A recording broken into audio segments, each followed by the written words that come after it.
ये कहानी है एक परिवार की उस अंतिम रात की, जब एक कातिल ने उस परिवार के सभी 4 सदस्यों को एक साथ गोलियों से भूनकर उनकी बेरहमी से हत्या कर दी। एक माँ, बाप और उनके 2 नन्हे बच्चे, जिनकी दुनिया में कोई दुश्मनी नहीं थी।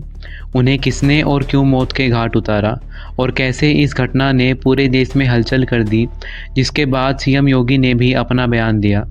ये कहानी सिर्फ एक मर्डर मिस्ट्री नहीं है, बल्कि एक ऐसी दर्दनाक हकीकत है जिसके पीछे छिपा है एक हिला देने वाला सच। अमेठी के इस खौफनाक हत्याकांड में हर मोड़ पर छिपे हैं हैरान कर देने वाले खुलासे। आइए जानें इस भयानक वारदात की पूरी सच्चाई, जिसने अमेठी के साथ साथ पूरे देश को दहला दिया। लेकिन कहानी में आगे बढ़ने से पहले अगर आप इसी तरह की और भी वीडियोस देखना चाहते हैं तो हमारे चैनल को सब्सक्राइब कर नोटिफिकेशन ऑन कर ले। अमेठी, उत्तर प्रदेश का वह शांत कस्बा जहां कोई सोच भी नहीं सकता कि एक रात ऐसी भी आएगी जो यहां की हवाओं में डर बिखेर देगी। 3 अक्टूबर 2024 की वह रात, जब एक खुशहाल परिवार का खात्मा कर दिया गया। इस वारदात में मारे गए थे 4 लोग।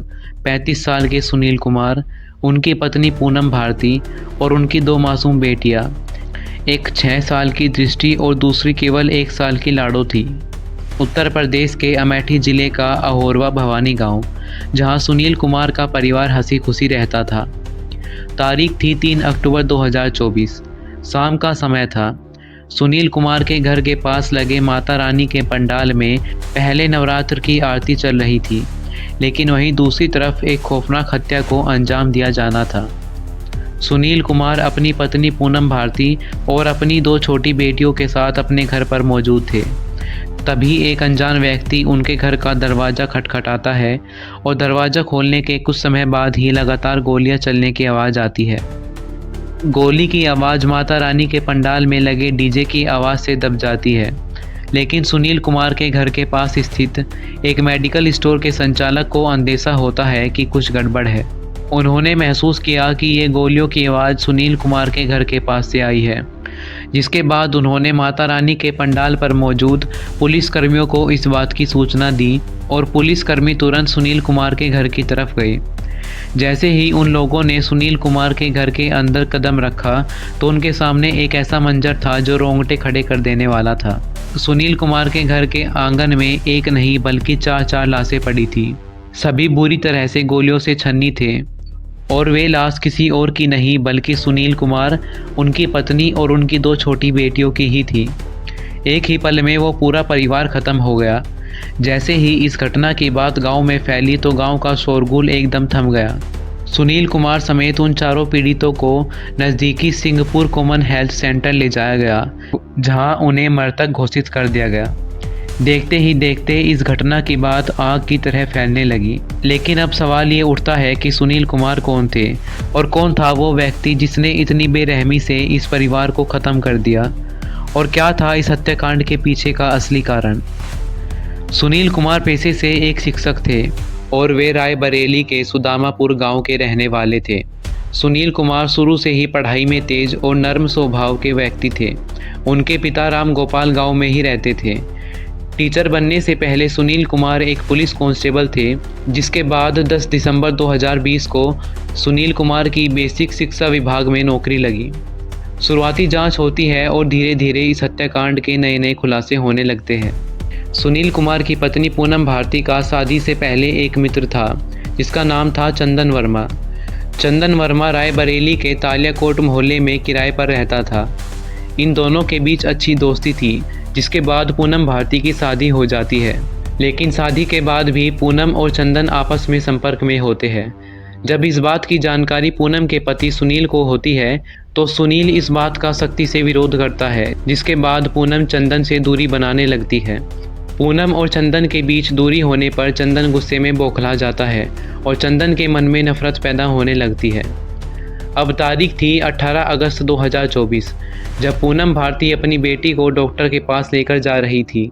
तब चंदन पूनम का रास्ता रोकता है और पूनम द्वारा विरोध करने पर चंदन गालियां देने लगता है और जाति सूचक शब्द कहता है। पूनम इसके विरोध में रायबरेली की कोतवाली में चंदन के खिलाफ छेड़खानी में SC/ST के तहत मुकदमा दर्ज करवाती है। एफआईआर की कार्रवाई में पुलिस 19 अगस्त को चंदन वर्मा को गिरफ्तार कर लेती है। इसके 3 दिन बाद चंदन वर्मा की जमानत हो जाती है। जमानत के बाद चंदन वर्मा काफ़ी परेशान था, जिसके चलते वो अपनी जान देने की कोशिश भी करता है। इस घटना के बाद सुनील कुमार अपनी पत्नी और 2 बेटियों के साथ रायबरेली से अमेठी आ जाते हैं और वहाँ के अहोरवा भवानी गांव में किराए के घर पर रहने लगते हैं। इस समय चंदन वर्मा ने बदला लेने की ठान ली थी। इसके चलते चंदन वर्मा ने अपने व्हाट्सएप स्टेटस पर 5 लोगों की हत्या की बात लिखी थी, जिसमें उसने लिखा था 5 लोग मरने वाले हैं, मैं तुम्हें जल्दी दिखाऊंगा। जिसके बाद चंदन वर्मा 3 अक्टूबर को शाम के समय सुनील के घर के पास अपनी बुलेट पर पहुंचा था और वहां से कुछ दूर अपनी बुलेट खड़ी करता है और सुनील के घर पहुंचता है। जिसके बाद वो ताबड़तोड़ फायरिंग करने लगता है, जिसमें सुनील, उसकी पत्नी पूनम और उनकी 2 छोटी मासूम बेटियों की मौत हो जाती है। जब लोग सुनील के घर पहुंचते हैं तब तक चंदन वर्मा फरार हो जाता है।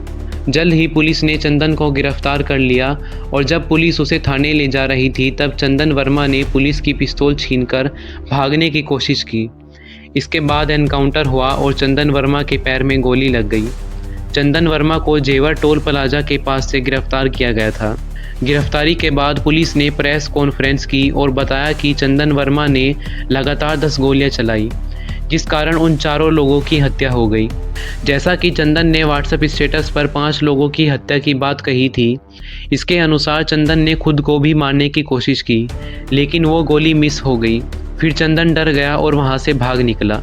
घटना के बाद उत्तर प्रदेश के सीएम योगी आदित्यनाथ ने कहा है कि इस घटना के दोषियों को बख्शा नहीं जाएगा। उन्होंने कहा है कि राज्य सरकार पीड़ित परिवार के साथ खड़ी है।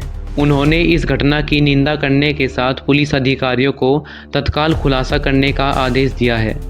यह कहानी का अंत नहीं है, बल्कि एक शुरुआत है उन सवालों की जिनका उत्तर अभी मिलना बाकी है। क्या इस परिवार को समय पर न्याय मिलेगा? क्या समाज में ऐसी घटनाएं रोकी जा सकेगी? ये लड़ाई सिर्फ एक परिवार की नहीं बल्कि हम सब की है। ये है अमेठी कांड का पूरा सच और अब तक की हुई सारी घटना। आपकी इस घटना के बारे में क्या राय है, कमेंट बॉक्स में ज़रूर बताएं और ऐसी ही और वीडियोस के लिए चैनल को सब्सक्राइब करें।